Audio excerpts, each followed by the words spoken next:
Fire Emblem Thracia 776, I guess the story of this game, it tries to punch its, above its own weight, I guess you could, describe this story as, but ultimately though, of course it is, simply, a part of just genealogy of the Holy War. It is an outcome that can happen based on the events of course, genealogy.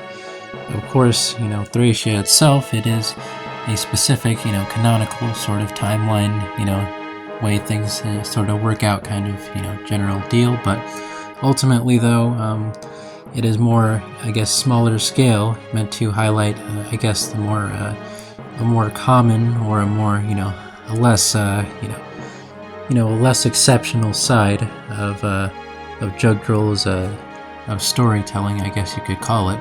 Because of course Leif, he is, viewing himself as inferior to Seliph and all those other people, and ultimately the scale of this game obviously is considerably, less broadened, less scoped out, I guess. It is a more personal story. It takes into account, the more eccentric ruffians, some of the villagers, and of course some of the stories that just wouldn't feel right, in the original genealogy's story, and some of these little character dynamics and stuff like that feel a bit more fun, a bit more interesting to dote over, but ultimately aren't as super substance rooted, I guess, as some of the things in genealogy. But it is what it is. It is pretty fun, so cool. Leif less fundamentally important, as Seliph.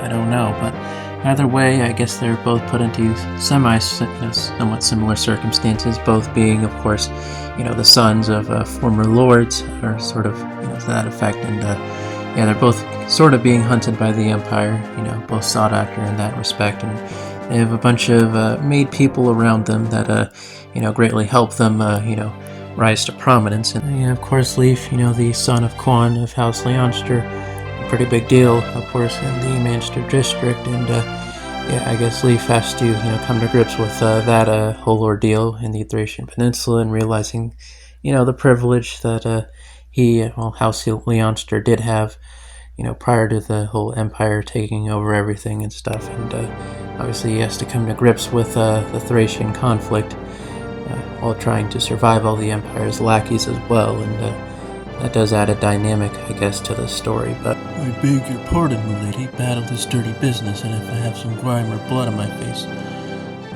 So yeah, Leif said that, but at least he has enough confidence, I guess, and the power, thanks to his allies, to invade a castle here and free some children. But of course, he listens to August, his new advisor and, informant of everything happens. And of course, August tells Leif that, child hunts the soldiers in the local region, take part in them, regardless of that. And the children are put through the ringer and stuff. And, they may come out alive. And if they do, they are completely, rewritten, repurposed, I guess you can say. And, it's not in a fashionable way, let's just say that. But regardless, though, Leif, he has to come to terms with this, and of course, realizing, that he does have the power to save some children, and his actions do matter. And shortly, within that same breath, he immediately gets captured by Raedric, of course,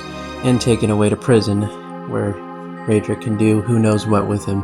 So that is a little bit ironic, but regardless, though, we're on to the Little Manchester arc, the prison arc, whatever you want to call it, and I guess this is interesting. I guess prison, I guess it's the one way you can find out just how weak you are, just like that, I guess you could call it. Prison. Well, going from the outside world where your meaning is unfounded, and you got a lot of ways to, approach yourself, I guess you can say, and then finally going to the cell, where your entire meaning, I guess, is, decirculated, unstabilized, you could call it, and your entire meaning is, reverberated through, a silent echo chamber, I guess you can call it. Of course, the prison can lead to many, different ways of self-discovery and, many different, contemplations and stuff like that. But ultimately, of course, the cell, regardless of what you make of it, obviously you are completely at the mercy of someone else. And usually people in the cell, they're not immediately killed off. They're being captured instead of killed for a reason. So of course they usually always have an opportunity to get out, to escape in some fashion. But still, being at the mercy of someone else for whatever it is inside the cell, there is some unfortunate circumstances that do come out of that. But ultimately, Leaf, his time in the cell, he just kind of waits there, and obviously he's with some people. He makes some friends. I guess it's slightly easier to do that in a prison cell, but regardless of that, Leaf, he just wants to recruit people to have be there and be a wingman for him, be one of the wings on his Pegasus, as you could say. But yeah, we get the point. Leaf wants to escape, and some good souls, I guess, or whatever, come to break him out, and Leaf has to fight for his life and stuff like that. He's very weak, but he gets through it. He's pretty cool. And Avel, she's captured, and so Avel and Nana are put into this precarious situation, and it's an arena battle. Raedric, views this whole situation as nothing more than a spectacle. The very balance of life and death, just being, casually, competed in as if, a simple, a fairly, inordinate, competition, a nice little joust, as you would say. But of course, this situation, it may or may not be more serious, but of course, as was stated before, if you're captured, you are completely at the mercy of someone who captured you. Regardless, though, Avel is, of course, petrified, and Nana is saved, but of course, Leaf and friends, they have to make their way out of there, and of course they, escape, even though, some mercenaries are tracking them down as well, just for money's sake, I guess. But regardless, Leaf escapes, that whole mess. And either way, Leaf, realizes that, he has to, suck up his pride and to, go down to Thracia, here in this part of the story. And, of course, Thracia is bitter enemies of Manster and stuff, or that's how it's been, at least in Leaf's upbringing, at least what he's understood of things. But regardless of that, so Leaf does that, and he escapes that very interesting ordeal. Of course, he wants to still help people in Tara, so that's going to be his next move, whatever, yada yada. But of course, I guess the most important part is the fact that, Hannibal also, captured some of Leaf's friends and threw them in the cell. But at least, Hannibal had the forthwith to apologize about doing that, so that's pretty cool.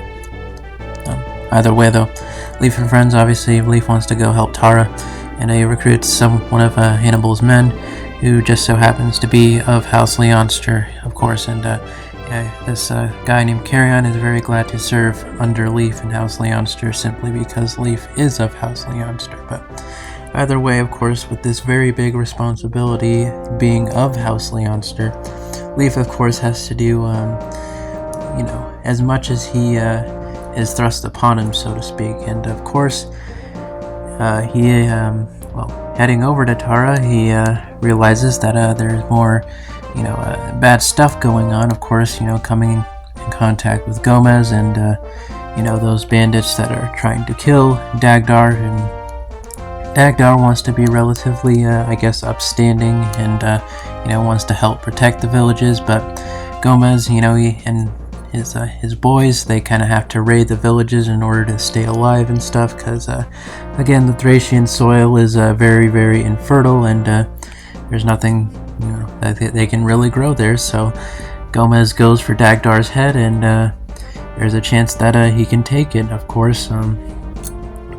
If Dagdar makes the wrong move, or Leaf isn't quick enough, then and Gomez's men can easily just overwhelm Dagdar like that. And it is an unfortunate situation all around, but ultimately, if Leaf is quick enough, he does have to defeat Gomez, and he dies just like that, even though he clearly had, wanted to live a decent life, but it just wasn't an option for him, apparently. So that's how the cookie fell, I guess.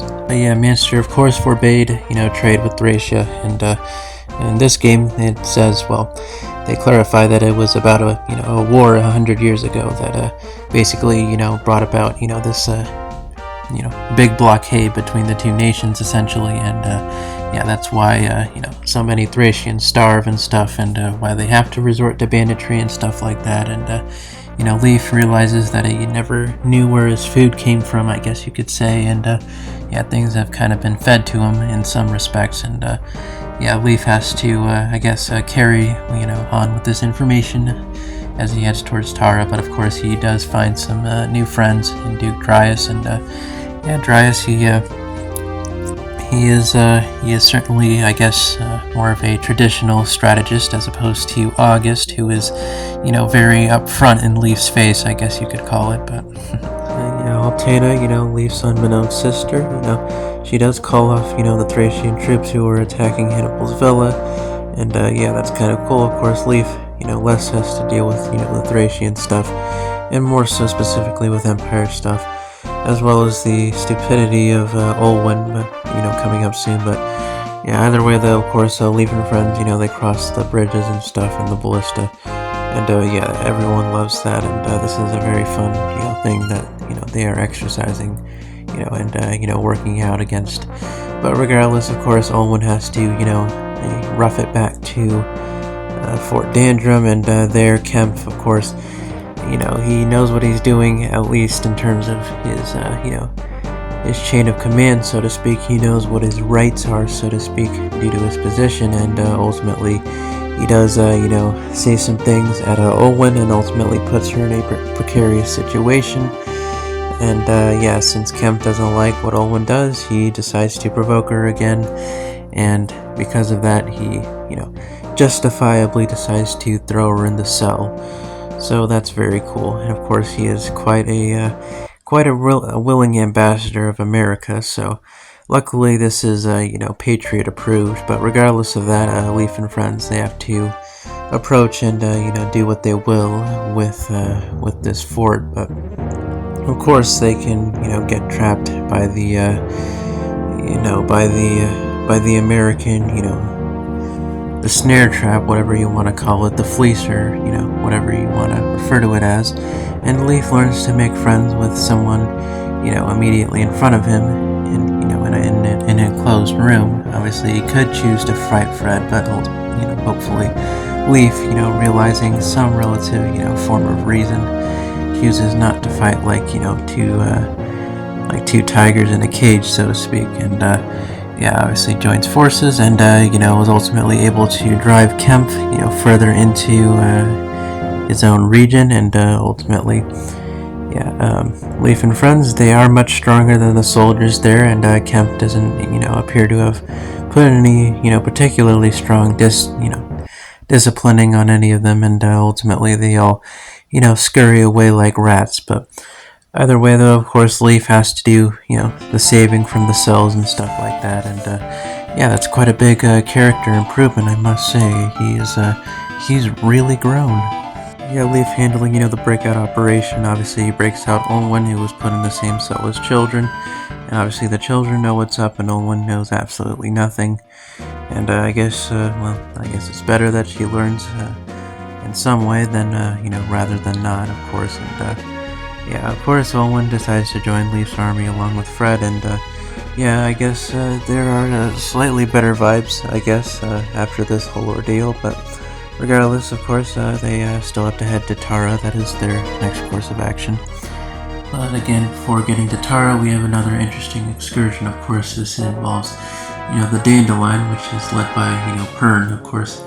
Dandelion is a group of bandits, a group of noble bandits that steals from, rich empire nobles and such with, and obviously doesn't steal from the poor, and in fact, of course, gives back to the poor in, usual fashions, of course. But of course, yeah, Pern, though, is a little bit of an odd job, to say the least. Of course, yeah, obviously, Salem, one of his friends, I guess, is a former, Loctian bishop, but I guess he just left. So I guess the cult isn't as iron tight as, all that. But ultimately, I guess Salem is relatively reasonable, even, if he, clearly has a little bit of baggage having joined the Lati in the first place. But regardless of that, obviously Leaf and friends, they have to deal with some other bandits that, Pern, unfortunately ganged up with once upon a time, and defeat all of them and stuff. And of course, Leaf gets to, the Dandelion's little house, their little, small little manor there, and obviously Pern obviously sees that as a threat, but ultimately, if you bring the right people along, of course, either being, Lifus, who was clearly tormented by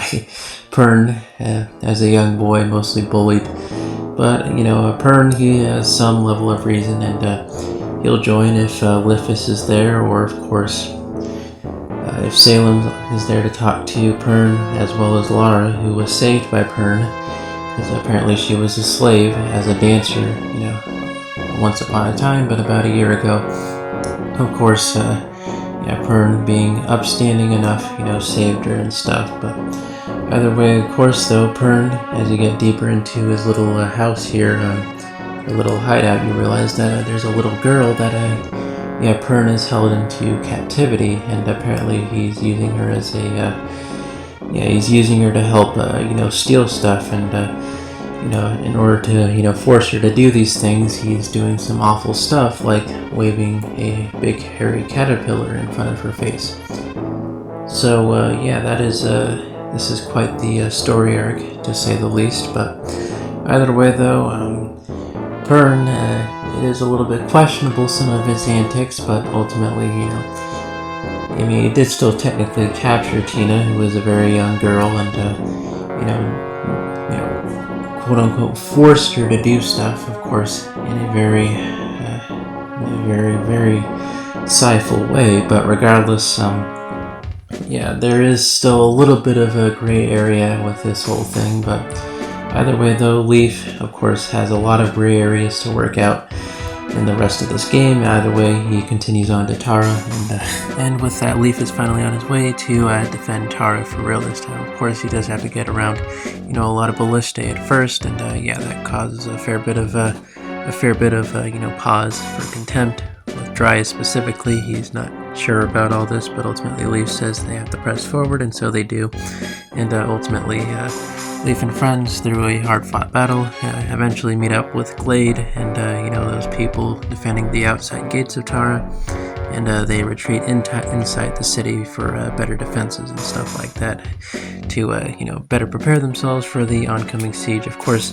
in Tara, the one looking over Tara is Lady Linoan. Of course, she did come from a rich family, but ultimately she was, taken by some lord and treated pretty badly or something, and Dean, the Draco Knight, saved him. Of course, Dean ended up, working for Arion, and Arion is in fact, the lover of Linoan, and, of course, cares very deeply for her, but his position as, heir to the Thracian throne, he kind of felt like he had to, stay in the capital of Thracia to defend his homeland, and probably some other political reasons, but regardless, though, Arion had his teeth sunk in very much in this whole Tara business, and he did some, behind-the-scenes finagling just to save his fiancée, which is pretty cool, but ultimately, Linoan and the rest of, Tara was doomed to fall regardless, so Arion comes up with a completely new plan instead of, just, letting, Tara be pretty much slaughtered, all the people inside of it. Instead, Arion opts to, overtake Tara in the name of, Trevant and stuff, and Trevant, of course, he kind of just wants blood, but ultimately, Arion is able to convince Trevant to, have Thracia occupy the army for the time being, as to, hopefully lessen the chance that, the Empire, absolutely slaughters everyone, and Linoan has to abandon her territory, and she decides to join Leaf, of course, and Leaf and friends still have to escape, and they decide their next course of action is to take Leonster. So a lot of little things happen, a lot of little, moving parts, I guess you can say, and, I guess that is, part of Leaf's charm, I guess. He doesn't exactly, do the biggest or, the most straightforward, battles like Seliph, he has to kind of, be very careful and pick and choose what he wants to do with choosing to go after, Leonster, and then, of course, eventually Munster and stuff like that, and, how to, defend himself from a siege, of course, in Chapter 20, and, it's just kind of a lot of little, fun little tactical things, I guess, and,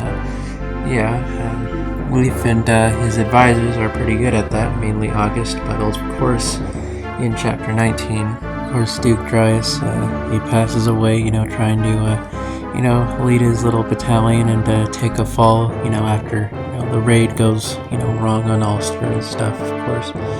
Yeah, of course, Miranda, kind of really wanted to, save, the people of Ulster, who she knew were going to rebel very soon, and that would have, spelt a certain doom for everyone in Ulster, pretty much all the humans, so to speak, the non-Lapterians, but ultimately, things just kind of had to work out that way, but ultimately Leif, he took his sacrifice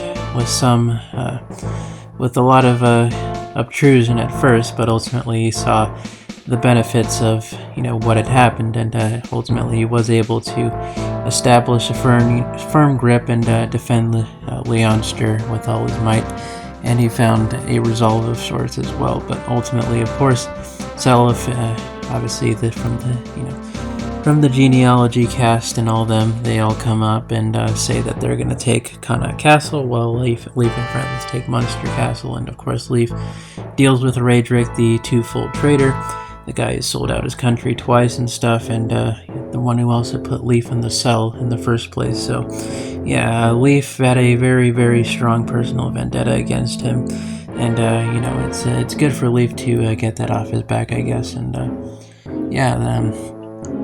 so I guess Leif is riding pretty high right now, and of course, a big motivation is, of course, Leif saving Avel, and of course, if you get the requirements for the guidance chapter, of course, you also get Sarah. Sarah with the Kia staff, of course, she is interesting, but either way, you just gotta, go through this beloved chapter, and it doesn't really need explaining why this chapter is a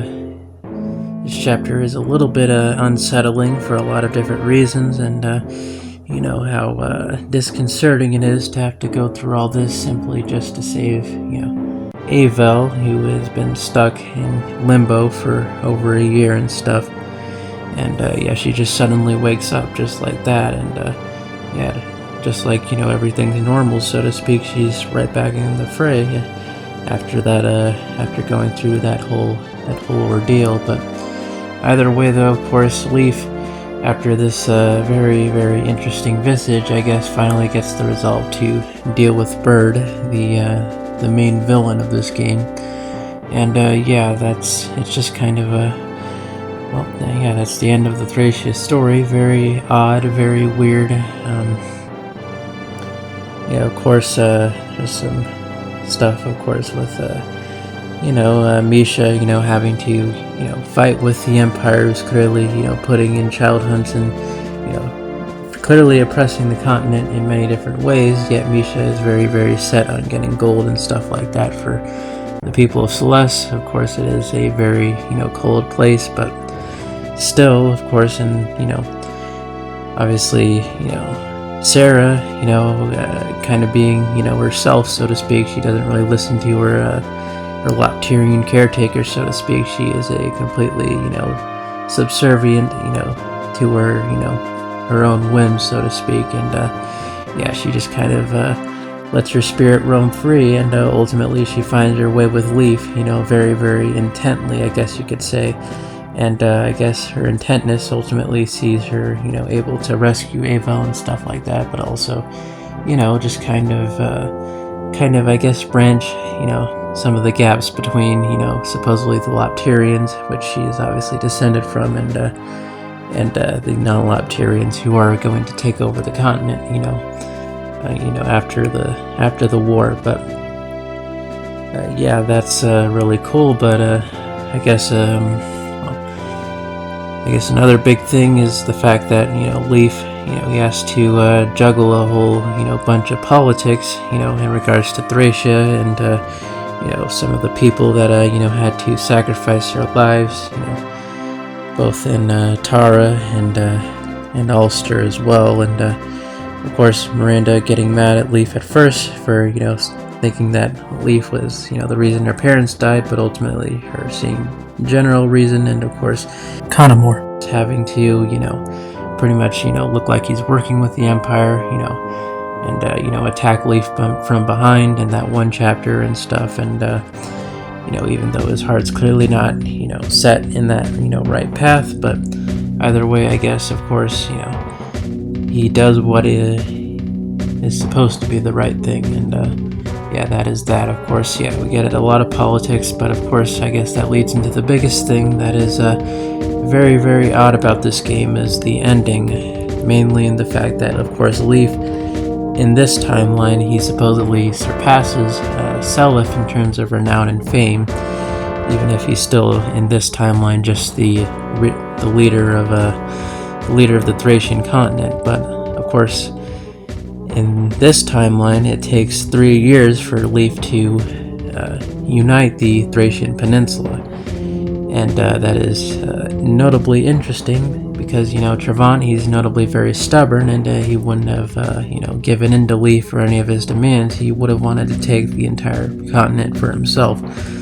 And of course, we saw Altena, and supposedly Altena realized that she's not, Trevant's daughter and stuff. In Leaf's character ending, it says he fought, a lot of different battles after, they took out the Empire at Valhalla, and yeah, they just say he took part in a bunch of different battles around the continent. So presumably he helped, resolve conflicts, maybe in Agustria, Verdane, maybe Celeste or Izak, I don't know, but presumably he would have had to have fought Trevant at some time, or had a decent good squabble with some Thracian troops, but we just have no indication on what actually happened at all. And it's just that he became very, well respected, much stronger than in his genealogy, incarnation, and yeah, he rode off into the sunset. I mean, it seems to be a happier ending than, what took place in genealogy, but still, I mean, it is kind of, it's still really odd. We don't get any type of clarification on what Leaf may have done in the battles that, united the Thracian Peninsula. And, well, that's pretty much it. But yeah, this game's story is, a lot more personal, I guess you could say, but ultimately, there's still the fact that, well, of course, this is, just a part of, Seliph's grand story, so to speak. Of course, Seliph, he's the main man. He's the guy who leads the assault against both, of course, Arvis the Emperor and the people controlling the Emperor as well. And yeah, obviously, Seliph, he is meant to be the scion of light for a reason, but of course, Leaf, he always viewed himself as weak. He did realize how weak he was at times, and he did act sort of like a baby in multiple instances, I guess you could call it, or just spoiled, whatever floats your boat. But ultimately, Leaf, he did have to grow, and his advisors did have to, set him straight a number of times, and if it weren't for all the people around him helping him out, he would have been even, far worse off than Seliph would have been. But ultimately, he did overcome a lot of his troubles, and I guess some of his emotional outbreaks, and he was able to, in this timeline, be more well-renowned and liked than Seliph. But either way, though, of course, Leaf, whether or not he may or may not be more important than Seliph, well, that is up for you to decide, because, of course, I guess Thracia focuses a lot more on, I guess, personal stories, and of course, there's Amalda, who very clearly has a lot of doubts, and he says, what's the point in it all? And, of course, Sleuth tells her, to save what, few children's lives she can, instead of, trying to play buddy-buddy with the Empire all the time. And she ultimately, despite all of her troubles, not wanting to get her troops, murdered for mutiny and stuff like that, she does decide to join Leaf's army. If you talk to, her with Sleuth. And of course, there's this stuff, of course, about Dean mutinying from the army in order to, protect Lenoan under, of course, Arian's command and stuff like that. And Lenoan growing quite a fondness of Dean there, even though she already had a fiance. But it is pretty cool, I guess. And yeah, of course, even stories like Shanam, how he found his way and somehow coerced Marita into finding her identity and learning the skill of Astra. And of course, Marita herself, is greatly influenced by Sias. Of course, Sias teaches Marita the mental tricks necessary to, overcome the Shadow Sword and some of her past burdens and stuff like that. And yeah, Marita, of course, does have that little bit of a haunting past, but of course she does, I guess, come to her senses and doesn't become a complete puppet to the sword and the ways of the will. And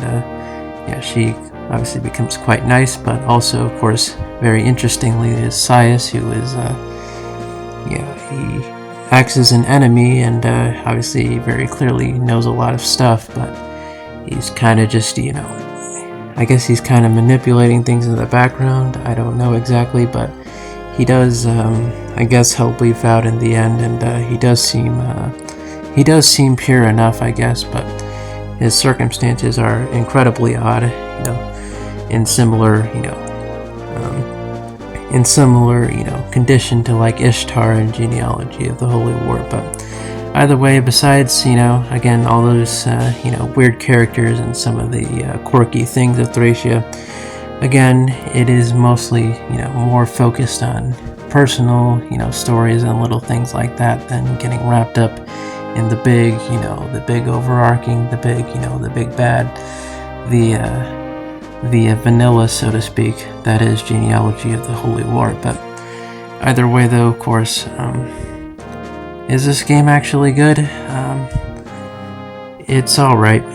It is a little bit tedious. It is a little bit, it doesn't feel like, it always respects your time, but it's not, it's definitely not the worst, but it's definitely, it definitely needed some level of refinement that it just didn't, that the gameplay didn't quite have. But regardless of that,